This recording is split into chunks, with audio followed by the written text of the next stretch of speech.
हमारा पहला प्रश्न दिया है, प्रश्न कह रहा है कि निम्नलिखित प्रश्न में लुप्त संख्या ज्ञात कीजिए। यानी यहाँ पर एक हमें प्रश्नवाचक चिन्ह दिया है, यहाँ पर हमें संख्या ज्ञात करनी है। तो जब भी ऐसे प्रश्न को सोल्व करना है तो सबसे पहले जो प्रश्नवाचक चिन्ह दिया है उसी की जगह यहाँ पर 56 कैसे लिखा है और यहाँ पर 38 कैसे लिखा है, हमें ये पता करना है।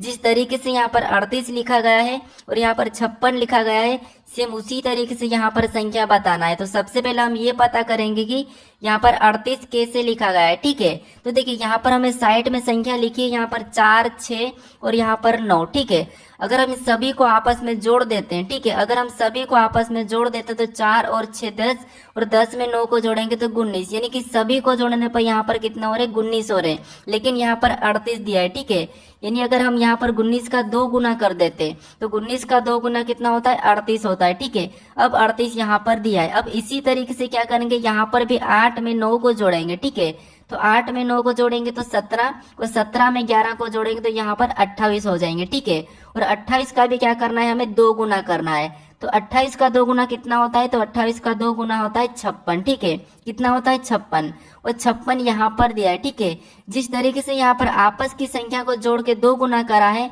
हम भी यहाँ पर आपस की संख्या को जोड़ेंगे और 2 गुना करेंगे। ठीक है, तो 12 में 13 को जोड़ेंगे तो यहाँ पर कितने हो जाएंगे, 25 और 25 में 11 को जोड़ देंगे तो यहाँ पर हमारे कितने हो जाएंगे, 36 हो जाएंगे। ठीक है, और 36 का भी हम क्या करेंगे, 2 गुना करेंगे। तो 36 का 2 गुना कितना होता है, तो 36 का 2 गुना होता है 72, यानी कि 72। तो जो प्रश्नवाचक चिन्ह है यहाँ पर क्या आएगा, 72 आएगा। ठीक है, तो ऑप्शन में देखिए 72 हमें ऑप्शन नंबर ए में दिया है, तो ऑप्शन नंबर ए हमारा इस प्रश्न का सही जवाब होगा। ठीक है, अब चलिए हम बढ़ते हैं प्रश्न 2 पे। अब दूसरे नंबर का प्रश्न दिया है, प्रश्न कह रहा है कि नीचे दिए गए विकल्पों में से संबंधित शब्दों को चुनिए।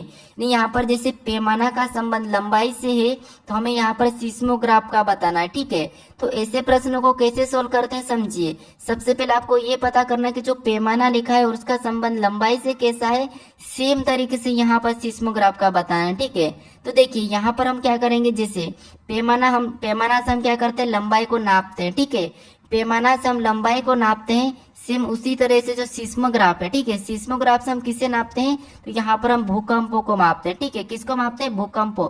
तो यहाँ पर क्या हो जाएगा, जो प्रश्नवाचक चिन्ह है यहाँ पर हो जाएगा भूकंप। ठीक है, क्या हो जाएगा, भूकंप, क्योंकि देखिए जो हमारा पैमाना है इससे हम क्या मापते हैं, लंबाई मापते हैं। ठीक है, तो सिस्मोग्राफ दिया और इससे हम क्या मापते हैं, भूकंप मापते हैं। तो इस प्रश्न का सही जवाब क्या होगा, ऑप्शन बी हो जाएगा। ठीक है, कौन सा हो जाएगा, ऑप्शन बी। अब चलिए हम बढ़ते हैं प्रश्न 3 पे। अब तीसरे नंबर का प्रश्न दिया है, प्रश्न कह रहा है कि निम्नलिखित श्रृंखला श्रेणी में असंगत ज्ञात करें। ठीक है, यानी यहाँ पर हमें कुछ संख्या दी है 30, 27, 36, 45 और 72 और प्रश्न कह रहा है कि यहाँ पर हमें क्या करना है, इस श्रृंखला श्रेणी में असंगत ज्ञात करना है। ठीक है, यानी जो कौन सी संख्या है जो अलग है। तो देखिए अगर हम यहाँ पर अंतर देखते हैं तो यहाँ पर देखिए 3 माइनस हो रहा है। ठीक है, देखिए 27 से 36 देखेंगे तो यहाँ पर क्या हो रहा है, +9 हो रहा है।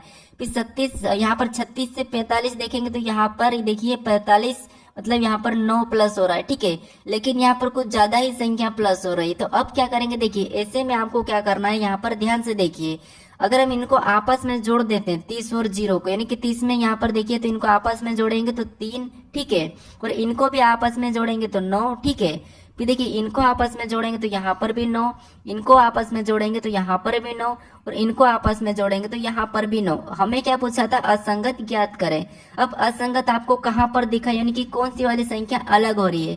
तो इनका योग 9 आ रहा है, इनका भी योग 9 आ रहा है, इनका भी योग 9 आ रहा है, इनका भी योग 9 आ रहा है, लेकिन हमारा जो 30 है, ठीक है, इसका योग कितना आ रहा है, 3 आ रहा है। तो इसीलिए हमारा असंगत कौन सा हो जाएगा, 30 हो जाएगा। ऑप्शन में देखेंगे तो ऑप्शन हमारे ए में दिया है, तो ए वाला हमारा सही जवाब होगा। ठीक है, अब चलिए हम बढ़ते हैं प्रश्न 4 पे। अब चौथे नंबर का प्रश्न दिया है, प्रश्न कह रहा है कि यदि यहाँ पर EI, ठीक है, ENCRYPT को किसी कोड में VMXIBKG लिखा जाता है तो ARC को उसी कोड में क्या लिखा जाएगा, ये प्रश्न पूछा है। यानी हमारा ये कोडिंग डिकोडिंग का प्रश्न है। हमें सबसे पहले ये पता करना है कि यहाँ पर ENCRYPT का कोड यहाँ पर VMXIBKG कैसे लिखा है। ठीक है, तो देखिए यहाँ पर अगर हम लेटर एक एक को देखते हैं तो यहाँ पर E से यहाँ पर V को लिखा है, यानी इसका विपरीत है। N से यहाँ पर M को लिखा है, यानी इसका विपरीत है। ठीक है, सी से यहाँ पर एक्स को लिखा है तो ये भी इसका विपरीत है। आर से यहाँ पर आई को लिखा है, ये भी इसका विपरीत है। यहाँ पर देखिए यहाँ पर बी लिखा है वाई का, वो भी उसका विपरीत है। पी से यहाँ पर के लिखा है, ये भी विपरीत है।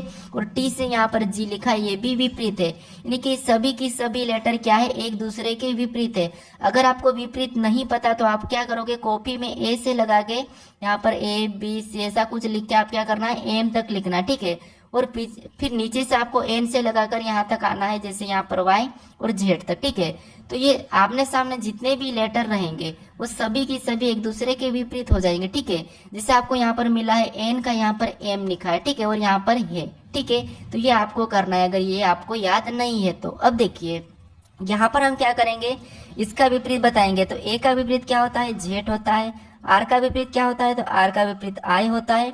और सी का विपरीत क्या होता है, तो सी का विपरीत होता है एक्स। अब हम ऑप्शन में देखेंगे जेड आई एक्स, तो हमें ऑप्शन नंबर ए में दी यानी बी में दिया है, तो ऑप्शन हमारा बी इस प्रश्न का सही जवाब हो जाएगा, ठीक है। अभी तक आप इस चैनल को सब्सक्राइब नहीं करें तो प्लीज आप सब्सक्राइब जरूर कर लीजिएगा। अब चलिए हम बढ़ते हैं प्रश्न 5 पे। अब 5वें नंबर का प्रश्न दिया है। प्रश्न कह रहा है कि राजीव दक्षिण दिशा की ओर चल रहा है, ठीक है। वह 2 बार दाई ओर मुड़ता है और फिर दाई ओर मुड़ता है। अब वह उसके सम्मुख कौन सी दिशा में, यानी दोस्तों देखिए ये प्रश्न कह रहा है कि राजेश दक्षिण दिशा में चल रहा है। यानी देखिए दिशा में आपको पता होना चाहिए, जैसे दिशा हमारी 4 प्रकार रहती है, जैसे ऊपर की ओर उत्तर, नीचे दक्षिण, और राइट में पूर्व और लेफ्ट में पश्चिम, ठीक है। अब देखिए यहाँ पर प्रश्न कह रहा है कि राजीव दक्षिण दिशा की ओर चल रहा है, तो मान लीजिए यहाँ से राजीव दक्षिण दिशा में चल रहा है, ठीक है। फिर देखिए वहां 2 बार दाई ओर मुड़ता है, यानी दक्षिण दिशा में चलने के बाद 2 बार दाई ओर, तो एक तो ये पहला दाई ओर और ये दूसरा दाई ओर मुड़ा, ठीक है। फिर आगे कहा है कि और फिर दाई ओर मुड़कर मुड़ता है, मतलब और फिर दाई ओर मुड़ता है, तो यहाँ से चलने का वापस दाएं ओर इधर जाएगा, ठीक है। तो ये इधर मुड़ चुका। अब देखिए अब उसके सम्मुख कौन सी दिशा में, यानी ये प्रश्न कह रहा है कि अब राजेश का मुख किस दिशा में, तो राजेश अभी इस दिशा में जा रहा है। तो देखिए दिशा देखिए दक्षिण है, फिर इधर गया, फिर इधर गया और इधर वापस जा रहा है, तो ये कौन सी हो जाएगी, पूर्व हो जाएगी, ठीक है। यानी कि राजेश कौन सी दिशा में जा रहा है, पूर्व में जा रहा है। तो ऑप्शन में देखेंगे पूर्व हमारी ऑप्शन सी में दिया है, तो ऑप्शन सी हमारा इस प्रश्न का सही जवाब हो जाएगा, ठीक है। अब चलिए हम बढ़ते प्रश्न 6 पे। अब 6 नंबर का प्रश्न दिया है। प्रश्न कह रहा है कि यदि 3 स्टार 2 बराबर 25, 8 स्टार 7 बराबर 255, यहाँ पर 25, फिर तो 7 स्टार 2 बराबर एक प्रश्नवाचक चिन्ह देके बताया, ठीक है। यानी दोस्तों यहाँ पर देखेंगे हम, जैसे यहाँ पर क्या दिया है, 3 स्टार 2 बराबर 25 दिया है, 8 स्टार 7 बराबर 225 दिया है, और यहाँ पर पूछा हमें कि 7 स्टार 2 बराबर कितना होगा, ठीक है। तो देखिए ऐसे प्रश्नों को कैसे सोल्व करना है, सबसे पहले हमें ये पता करना है कि यहाँ पर 2 स्टार 3 बराबर, यानी कि 3 स्टार 2 बराबर यहाँ पर 25 कैसे लिखा है, ठीक है। तो देखिए अगर हम इस 25 को लाते हैं तो इनको क्या करेंगे, आपस में जोड़ लेते हैं, ठीक है। तो कितना होते हैं, 5 होते हैं, और 5 का स्क्वायर करेंगे तो यहाँ पर 5 का वर्ग कितना होता है, 25, और 25 लिखा है। इसी तरीके से यहाँ पर भी क्या करेंगे, इन दोनों को जोड़ेंगे तो 8 7 कितने होते हैं, 15 होते हैं, ठीक है। और 15 का भी यहाँ पर वर्ग करेंगे तो 15 का वर्ग 225 यहाँ पर लिखा है, ठीक है। यहाँ पर भी दोनों को जोड़ के उसका वर्ग लिखा है, यहाँ पर भी दोनों को जोड़ के उसका वर्ग लिखा है। तो हम भी क्या करेंगे, इन दोनों को जोड़ेंगे, उसका वर्ग बताएंगे। तो 7 और 2 कितने होते हैं, 9 होते हैं, और 9 का जब वर्ग करते हैं तो 9 का वर्ग कितना होता है, 81 होता है, ठीक है, यानी कि 81। तो जो प्रश्नवाचक चिन्ह दिया है यहाँ पर 81 होगा। ऑप्शन में देखेंगे 81, तो हमें ऑप्शन नंबर डी में देखने को मिला है, तो ऑप्शन डी हमारा इस प्रश्न का सही जवाब हो जाएगा, ठीक है। अब चलिए हम बढ़ते हैं प्रश्न 7 पे। अब 7वें नंबर का प्रश्न दिया है। प्रश्न कह रहा है कि नीचे दी गई श्रृंखला श्रेणी ज्ञात करें, यानी हमें यहाँ पर कुछ संख्या, यानी कि यहाँ पर हमें श्रृंखला श्रेणी दी है, ठीक है, अक्षर की, तो हमें इसे ही ज्ञात करना है। तो देखिए यहाँ पर क्या करना है, जब भी आपको ऐसे प्रश्न मिले हैं परीक्षा में तो आपको करना है एक एक लेटर को देखना है। जैसे यहाँ पर बी के बाद क्या लिखा है, सी, सी के बाद डी, तो अगला क्या आएगा, एफ आएगा, ठीक है, क्या आएगा, एफ। अब देखिए यहाँ पर सी के बाद क्या लिखा है, डी, फिर यहाँ पर ई, तो अगला क्या आएगा, एफ आएगा, ठीक है, अगला क्या आएगा, एफ आएगा। अब और भी देखेंगे तो और देखिए यहाँ पर जैसे ये एफ के बाद क्या लिखा है, जी, जी के बाद एच, तो अगला क्या आ जाएगा, आई आ जाएगा, ठीक है, अगला क्या आ जाएगा, आई। अब ऑप्शन में देखेंगे हम कि एफ, ठीक है, एफ फिर आई, एफ एफ आई ऑप्शन में देखेंगे तो ऑप्शन हमें यहाँ पर देखिए ऑप्शन ए में मिला है, तो ऑप्शन ए हमारा यहाँ पर सही होगा। आप मुझे कमेंट करके जरूर बताइए कि आपको प्रश्न समझ में नहीं आ रहे या आ रहे हैं, ठीक है। अब चलिए हम बढ़ते हैं प्रश्न 8 पे। अब 8वें नंबर का प्रश्न दिया है। प्रश्न कह रहा है कि यदि सितंबर का कोट 55 यानी कि सितंबर का मान 55 है और जनवरी का मान 42 है, दिसंबर का मान यहाँ पर 48 है, तो हमें अगस्त का मान क्या होगा ये पूछा है, ठीक है। तो देखिए दोस्तों, आपको यहाँ पर ये प्रश्न कठिन लग रहा होगा, लेकिन यहाँ पर ध्यान से देखिए, जब भी आपको ऐसे प्रश्न मिले, यानी कि ये हमें कह दिया है सितंबर और यहाँ पर लिखा है 54, अगर हम इनके अंकों के नंबर का योग करेंगे तो हमारे पास 54 से ज्यादा आएंगे, ठीक है। तो अब क्या करेंगे, देखिए जैसे इन अंक यहाँ पर हम क्या करेंगे, यहाँ पर अक्षर उनको गिनेंगे, सितंबर के अक्षर को गिनेंगे। जैसे यहाँ पर देखिए 1 2 3 4 5 6 7 8 9, यहाँ पर कितने हैं, 9 है, ठीक है। कितने हैं, 9 है। अब देखिए हमें क्या यहाँ पर दिया है, 54 दिया है। अगर हम 9 का 6 के साथ गुणा करते हैं तो यहाँ पर कितना होता है, 9 छिंग 54, ठीक है। कितना होते हैं, 9 छिंग 54। अब देखिए यहाँ पर 54 दिया है।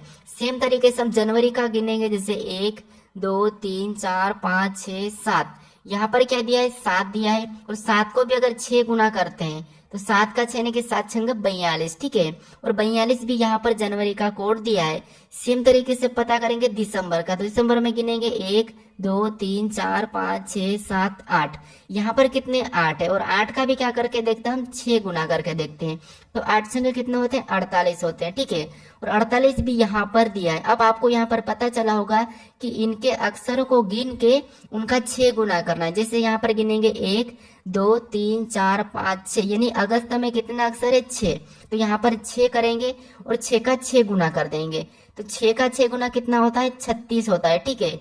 तो जो अगस्त का कोट वो क्या होगा, 36 होगा। ऑप्शन में देखिए 36 हमें ऑप्शन नंबर डी में मिला है, तो ऑप्शन नंबर डी हमारे इस प्रश्न का सही जवाब होगा, ठीक है। अब चलिए हम बढ़ते हैं प्रश्न 9 पे। अब 9वें नंबर का प्रश्न दिया है।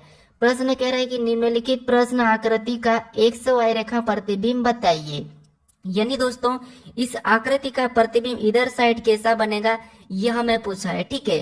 तो देखिए यहाँ पर क्या करना है, हमें सबसे पहले ऐसी आकृति मिले तो हमें किसी एक अक्षर को लेके चलना है। जैसे यहाँ पर हम मान लेते हैं जेड को लेते हैं, ठीक है।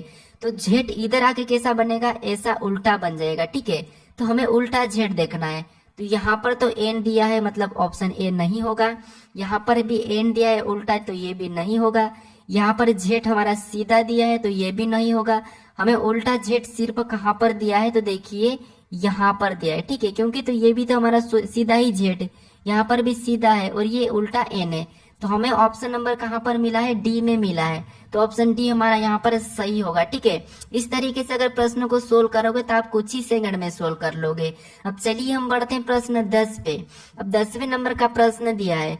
प्रश्न कह रहा है कि निम्न आकृति में वृत्तों की संख्या ज्ञात कीजिए। यानी हमें यहाँ पर क्या करना है, वृत्तों की संख्या गिन के बताना है। भले ही प्रश्न आसान है लेकिन फिर भी हमें ध्यान से गिनना चाहिए। जैसे यहाँ पर देखिए गिनेंगे तो 1 फिर 2 3 4 5 6 और ये बड़ा 7, ठीक है।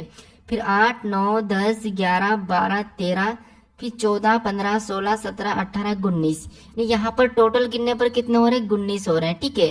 तो यहाँ पर 19 हम ऑप्शन में देखेंगे तो 19 हमारा ऑप्शन नंबर ए में दिया है, तो ऑप्शन ए हमारा यहाँ पर सही जवाब हो जाएगा, ठीक है। तो आपको क्या करना था, यहाँ पर वृत्तों की संख्या गोल वाली संख्या गिन के बताना था। अब चलिए हम बढ़ते हैं प्रश्न 11 पे।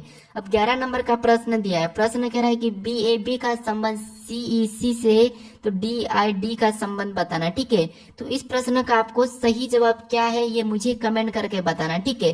तो आज का ये होमवर्क है, ठीक है। तो आप मुझे इसका सही जवाब क्या है कमेंट करके जरूर बताएं, ठीक है। चलिए अभी तक आप इस चैनल को सब्सक्राइब नहीं करे हो तो प्लीज सब्सक्राइब जरूर कर लीजिए दोस्तों, क्योंकि आप वीडियो देख लेते हो लेकिन सब्सक्राइब नहीं करते हो।